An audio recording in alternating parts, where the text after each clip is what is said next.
It's a 2022 wrap-up looking at some of the biggest stories of the year, which included new music from Taylor Swift and Beyonce, some of the biggest movies of the year, including Top Gun and Avatar 2. We had company shakeups over at Disney and Warner Brothers, plus we are remembering some of the big names we lost this year. That's right, and it's all coming up right now on a special episode of The Take.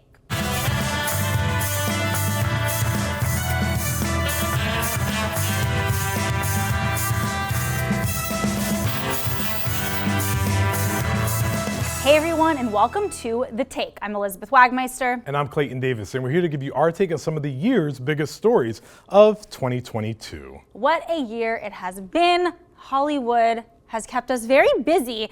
It's pretty crazy to think that the slap heard around the world was actually this year, but it was. It was 30 years ago. It feels like 30 years ago, but a lot has happened since then. A lot happened with all of the award races. So give us some of your favorite moments. Some of my favorite moments included that movies are back. The top contenders of the year are actually big blockbusters. Top Gun Maverick, the highest grossing film of the year, is in serious contention for an Academy Award. And I'm not even just talking about visual effects and sound and film editing. It could actually win Best Picture. Winning National Board of Review this year. Tom Cruise has never won an Oscar. We're really excited, but that top crown of the year could go to Avatar: The Way of Water, making a splash this week, no pun intended. After screening here in LA for the very first time, receiving rave reviews from critics, the 13-year wait seems to have been well worth it. And that's on top of The Fabelmans, Banshees of Inisherin, and Tar, all contending for the award as well. I am so excited for movies being back.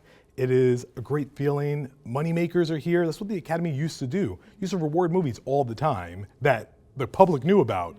And then they moved to more artsy choices, which are still fine. But for the first time, Glass Onion, Woman King, all these big Black Panther, Wakanda Forever are actually looking for Academy attention.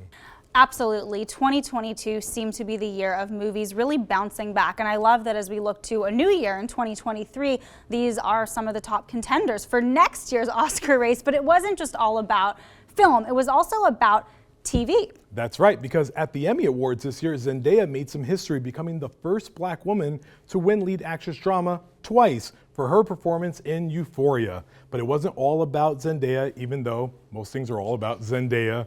We saw the streamers still continue to dominate, like Apple TV Plus with Ted Lasso running away with the award, and then Netflix making history with Squid Game, becoming the first non-English language show to win a major prize at the Primetime Emmy Awards. And then obviously at the end of that was HBO, still killing it despite the merger with Discovery that continues to shake things up. Succession is still at the top of the race. TV there's too much of it. That's the problem we have right now. There's too much TV to watch, and then we still have things to look forward to, like The Crown that's out already, and Yellow Jacket Season 2 is coming back. Yes, also White Lotus was a huge winner at the Emmys this past year, and now it's all that anybody is talking about, including myself. I'm obsessed, along with the rest of us, with Season 2. I anticipate that'll be another big player looking ahead to next year's Emmys, but there's a lot of new shows also that have premiered this year that we'll see if they get into next year's race. Like Love the Bear. Yeah, The Bear. We have Dahmer, which got a lot of attention, both good and bad. Of course, we had the most recent season of Stranger Things. It's just an embarrassment of riches when it comes to TV. We could talk about it forever, but we've got to move on. So let's talk about some music news from the year, shall we? It seems that it was the year of either Beyonce or Taylor Swift. I'm not sure who, but this is a good problem to have. Beyonce is now leading next year's Grammy Awards with 9 nominations, and this, of course, comes after in 2022 she came out with her long-awaited album, Renaissance, and Taylor Swift continues to dominate with her latest album, Midnights. Her tour completely sold out, shut down Ticketmaster, becoming one of the biggest scandals and stories of the year. But of course, Taylor Swift, as always, stood with her fans in solidarity. She's clearly given them what she wants because she became the first artist of all time in history to take the top 10 spots on the Billboard charts. I mean, we could talk forever and ever about the accomplishments of Taylor Swift and Beyonce, but there's also a lot of other people in the world of music who had a huge year. Of course, Britney Spears, she had her first song post-conservatorship with Hold Me Closer with Elton John. Speaking of Elton John, he is on his farewell tour. It Again. feels like it's Again. been the farewell tour that he keeps saying farewell. He keeps going. Yeah. But I was at his final show in LA at Dodger Stadium. It was just incredible. And then, of course, we got a major announcement in 2022. Rihanna, she is back. We are ready for new music. We got new music with Black Panther and the major announcement that she's going to be performing at the Super Bowl halftime. I mean, listen, with Rihanna in the Oscar race also, we have Taylor twice in the Oscar race with her short film, All Too Well, and original song for Carolina from Where the Crawdads Sing. Music is a very exciting time right now, and everyone is doing their best work. Beyonce, on top of her album, got her Oscar nom this year. So everyone is in really good hands when it comes to music, and our queens we must continue to follow. Yes, and we also did have a big announcement. Our very own Mark Malkin spoke with Selena Gomez recently, who on the red carpet teased her new music that will be coming out with him. Yes, you mentioned music, and it was great news in music, but there are also some bad news in music because Kanye West continues to spark controversy with a lot of anti-Semitic remarks, getting dropped from various deals that he had through his global empire. And I think people are a little bit done with Kanye, so we'll see what happens and how this continues, and also with a 2024 potential presidential run. I mean, you said a little bit done. I am a lot done. I have spoken a lot on this show about how dangerous his anti-Semitic rhetoric is, and I will continue to say that again and again and again as a proud Jewish woman. But there's just no room for hate or any discrimination against any group. But that wasn't the only shocking moment of the year in the business. There were a ton of shakeups in the world of entertainment this year. We briefly spoke about the mega merger between Warner Brothers and Discovery, and the industry continues to face ripple effects from that. Right now, as we speak, CNN is suffering from tons of layoffs. HLN, because of that, has effectively changed their entire strategy. We're also anticipating some major changes with the DC universe. Lots of rumors about sequels being canceled and put to bed with this new leadership under David Zaslav. But that wasn't the only executive who was in the headlines this year. One of the biggest stories that the world of entertainment has seen in a very long time, Bob Iger is back. After controversy at Disney with their former head, Bob Chapek, he was ousted and Bob Iger has stepped back into the building.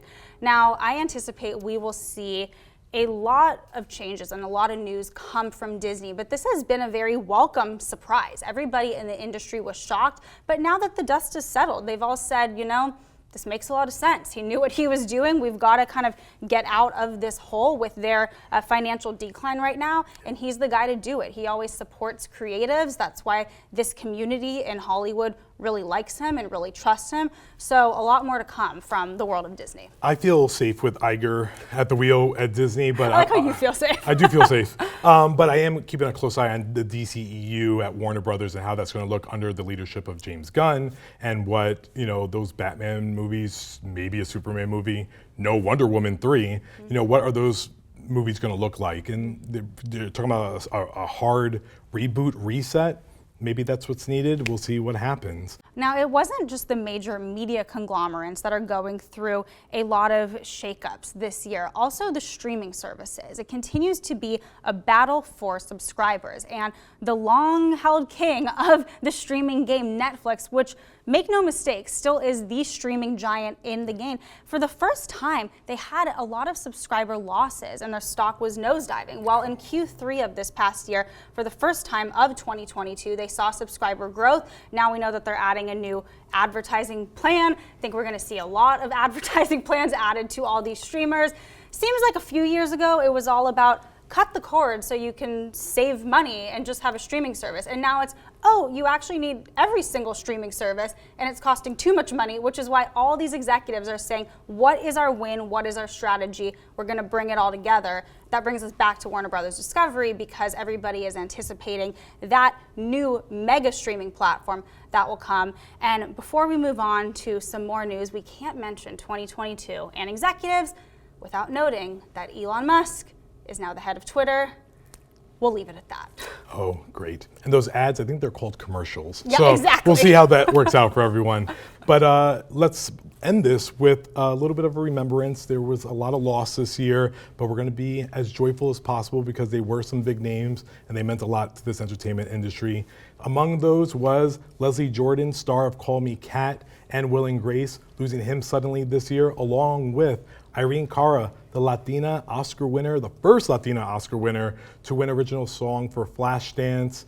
Included with that is Kirstie Alley very recently, who is the star of Look Who's Talking, after a very short battle, and stars paid tributes to them, including John Travolta and everyone that's worked with them over the last few years. And there were also other big names in music like Backstreet Boy little brother Aaron Carter and Gangsta's Paradise star Coolio.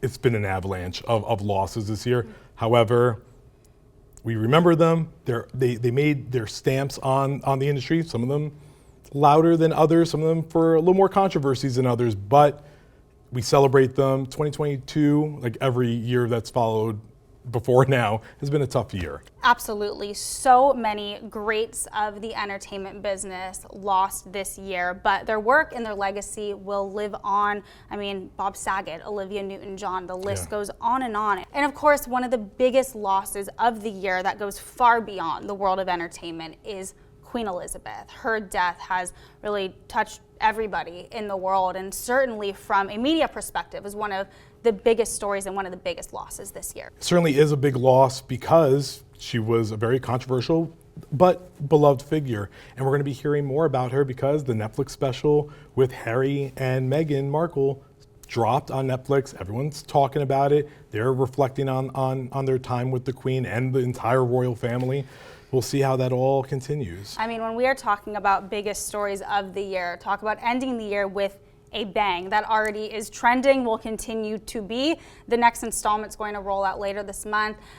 I'm going to say I don't think that's just going to be one of the biggest talking points of 2023. I think it's going to continue going and going and going as they continue to build their media empire as we head into 2023. But there's certainly been so much to talk about this year. We're never at a loss for things to talk about in this world, are we? There's always some extra stuff to talk about, but one thing that we do just need to mention, aside from thanking everyone that's watched the take for this past year, is thank the LA Press Club for our award as Best Anchor/Host of a video program. Thank you, and by the Brittany. way, shout out to Britt, one of our amazing producers who makes the take happen every single week.